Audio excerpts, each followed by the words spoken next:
Bismillahirrahmanirrahim. Assalamualaikum warahmatullahi wabarakatuh. Selamat pagi anak-anak. Berjumpa lagi pada channel Pak Guru SD. Nah, pada video pembelajaran kali ini kita akan belajar tema 3 benda di sekitarku. Subtema 1 aneka benda di sekitarku. Pembelajaran 2.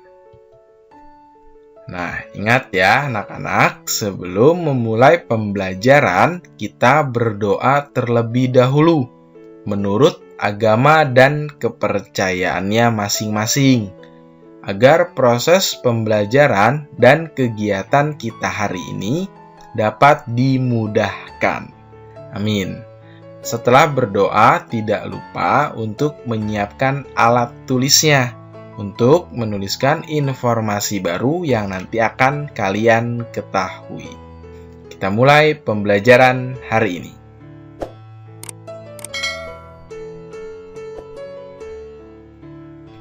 Benda terbuat dari berbagai bahan dasar. Mari kita pelajari bahan pembentuk benda. Ya, berdasarkan wujudnya itu, benda itu terbagi menjadi 3 ya. Ada padat, cair, dan gas. Dan memiliki sifat, padat itu memiliki bentuk tetap, cair itu mengikuti bentuk wadahnya, gas itu mengikuti bentuk wadahnya. Dan contohnya itu, ya dari padat itu seperti meja, ada kursi, dan batu. Cair itu ada air, kecap, dan sirup. Gas itu contohnya ada udara, awan, dan asap. Oke, kita akan mempelajari bahan pembentuk benda apa ya hari ini. Nah, benda terbuat dari kayu, berarti dari padat ya. Sebutkan bahan untuk membuat pensil. Pensil terbuat dari kayu. Di sekitarmu banyak sekali benda yang terbuat dari kayu. Beberapa di antaranya adalah meja, kursi, dan lemari. Kayu juga digunakan untuk membuat benda kerajinan. Ya, misalnya itu ada patung dan figura. Di sini ada contoh lainnya ya. Ada lemari, kursi, dan meja juga. Kayu adalah bagian dari pohon. Untuk memperoleh kayu, kita harus menebang pohon. Kemudian, mengambil bagian batang untuk diolah menjadi berbagai macam benda. Perubahan dari batang kayu menjadi benda, benda tersebut melalui proses yang berbeda-beda. Pertama, batang pohon ditebang. Batang pohon yang telah ditebang disebut kayu gelondongan atau log. Kemudian, log dikirim ke pabrik atau pusat penggergajian. Pengiriman log menggunakan angkutan khusus, seperti truk melalui darat atau kapal melalui sungai. Setelah itu, log dipotong-potong sesuai keperluan untuk menghindari jamur dan serangga yang dapat menyerang kayu. Maka, kayu perlu dikeringkan. Cara hanya dengan dijemur ya, caranya. Kayu dijemur sekitar 2 hingga 4 minggu.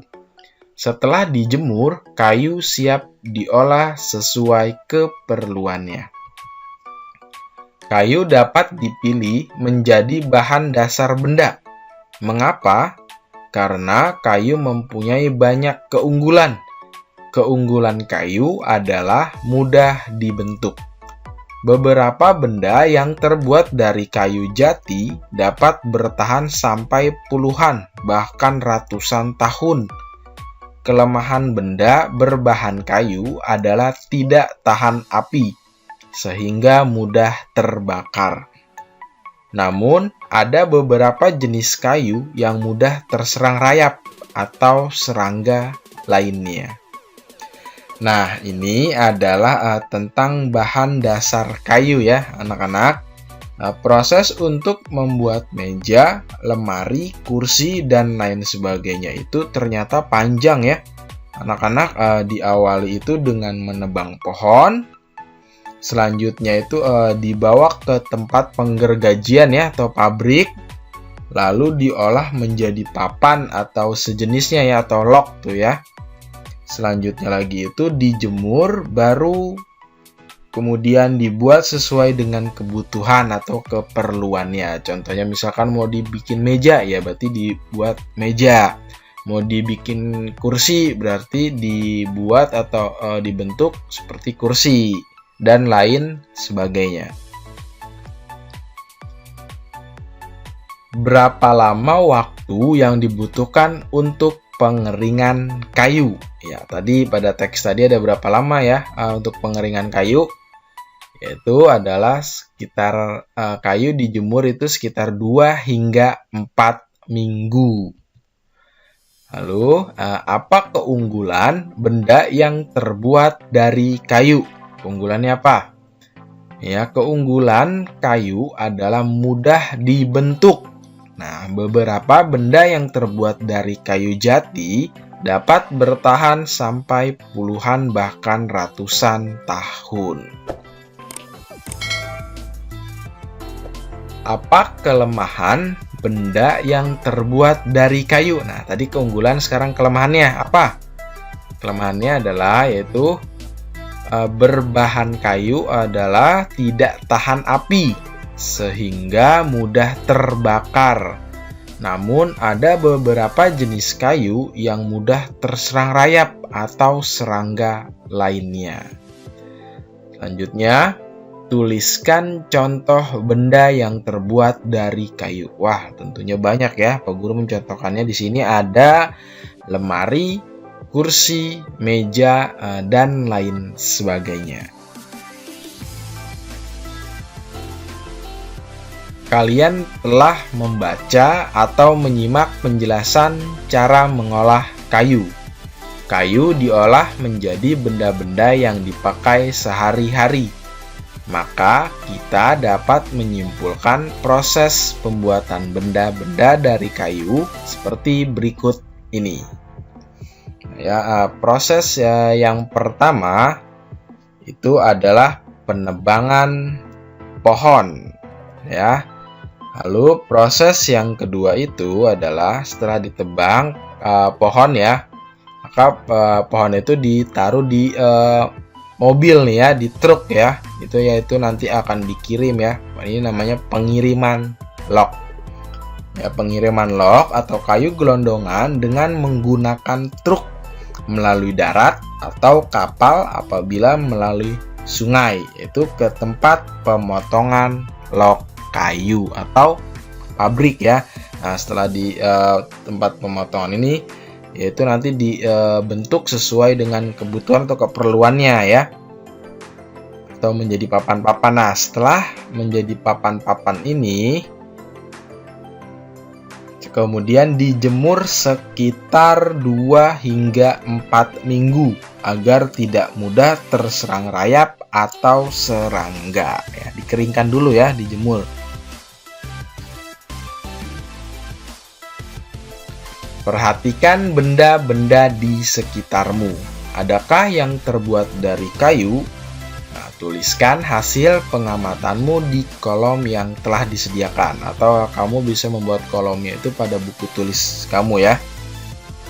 Nah, ini ada nomor, ada nama benda, dan kegunaan. Yang pertama itu meja. Kegunaannya itu dipakai untuk menaruh barang atau makanan. Nah, apabila di sekolah juga itu untuk apa? Meja itu untuk tempat kamu menulis atau menggambar.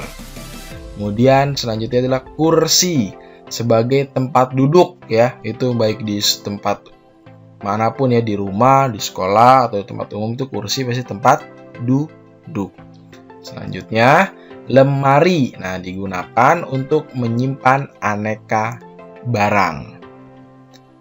Dan keempat adalah figura. Kegunaannya itu tempat untuk memasang gambar atau foto ya.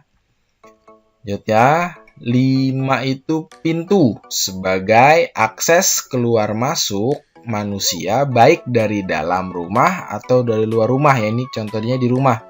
Kalau di sekolah atau di tempat lain juga berarti dari dalam ya. Misalnya dari sekolah, dari dalam ruang kelas maupun dari luar ruang kelas. Nah ya, jadi dari beberapa contoh benda ini memiliki kegunaan yang berbeda-beda.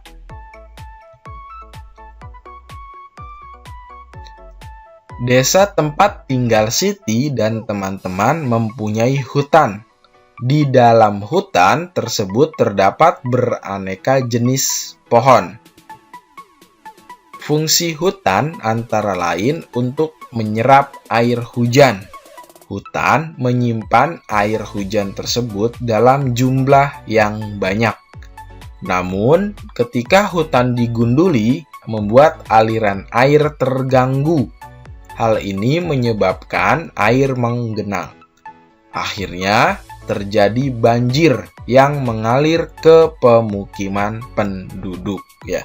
Jadi hutan itu salah satu fungsinya itu yaitu untuk menyerap air hujan ya. Jadi apabila hutan digunduli maka tidak ada yang akan menyerap air hujan sehingga bisa terjadi banjir maupun longsor. Lanjut. Kebutuhan benda dari kayu yang terus meningkat mengakibatkan kebutuhan akan bahan kayu terus meningkat. Setiap tahun banyak pohon yang ditebang untuk mendapatkan kayu. Nah ya, jadi kegiatan penebangan pohon tanpa izin disebut penebangan liar. Anak-anak, berdasarkan teks ini, apakah kita tidak boleh menebang pohon? Ya, tentunya boleh ya, namun dengan cara yang baik dan bijaksana. Tebanglah pohon yang sudah tua. Setelah itu ganti atau tanam kembali dengan tanaman muda atau baru, agar hutan tetap sesuai dengan fungsinya ya, yaitu menyerap air hujan ya, atau enggak penyeimbang lingkungan, dan hutan itu tidak gundul. Nah, selanjutnya sila keempat Pancasila berbunyi kerakyatan yang dipimpin oleh hikmat kebijaksanaan dalam permusyawaratan perwakilan. Sila keempat Pancasila dilambangkan dengan gambar kepala banteng. Ya, seperti ini ya, lambang sila keempat adalah kepala banteng. Nah, sila keempat mengandung arti rakyat Indonesia berkumpul dan bermusyawarah untuk menyelesaikan suatu masalah tertentu. Ya, seperti tadi tuh pada desanya Siti ya, itu ada penebangan hutan ya. Jadi hutannya menjadi gundul, maka kita sebagai warga bermusyawarah dengan pemuka atau tokoh lingkungan sekitar bagaimana baiknya itu apa nanti diatur sesuai dengan ketentuan yang ada atau nanti dengan kita mengadakan musyawarah hingga mendapatkan keputusan yang baik dan menguntungkan masyarakat pada umumnya. Nah ya, seperti ini ya. Jadi musyawarah bertujuan membahas bersama suatu masalah dengan tujuan mencapai keputusan bersama untuk menyelesaikan masalah tersebut. Keputusan yang disepakati lebih mengutamakan kepentingan banyak orang ya. Jadi masyarakat tentunya, tidak mengentingkan golongan tertentu. Di desa Siti banyak penebangan liar. Bagaimana cara mengatasinya? Cara mengatasinya adalah pemerintah itu seharusnya mempertegas ya peraturan perundang-undangan tentang pembalakan liar dan memberikan hukuman atau sanksi kepada pihak manapun yang telah melanggar peraturan mengenai pembalakan liar. Jadi sanksinya harus tegas ya hukumannya. Yang kedua, apa yang terjadi jika penebangan liar tidak dihentikan? Nah, maka yang terjadi itu akan menyebabkan bencana banjir dan tanah longsor. Selanjutnya, bagaimana cara mengembalikan hutan seperti semula? Itu dengan cara apa? Untuk mengembalikan hutan seperti semula, tentu kita perlu penghijauan ya, atau reboisasi. Reboisasi itu penanaman hutan kembali ya, pada hutan yang gundul. Kayu tidak hanya digunakan sebagai bahan baku untuk membuat meja, kursi, ataupun benda kerajinan. Kayu juga dapat digunakan untuk perlengkapan olahraga, seperti permainan bola kayu. Permainan bola kayu, perlengkapan yang digunakan adalah bola dan pemukul. Bola dan pemukulnya terbuat dari kayu. Pemain harus memukul bola menuju ke gawang kecil. Gawang kecil juga terbuat dari kayu. Perhatikan gambar di bawah ini atau di samping ini ya nih.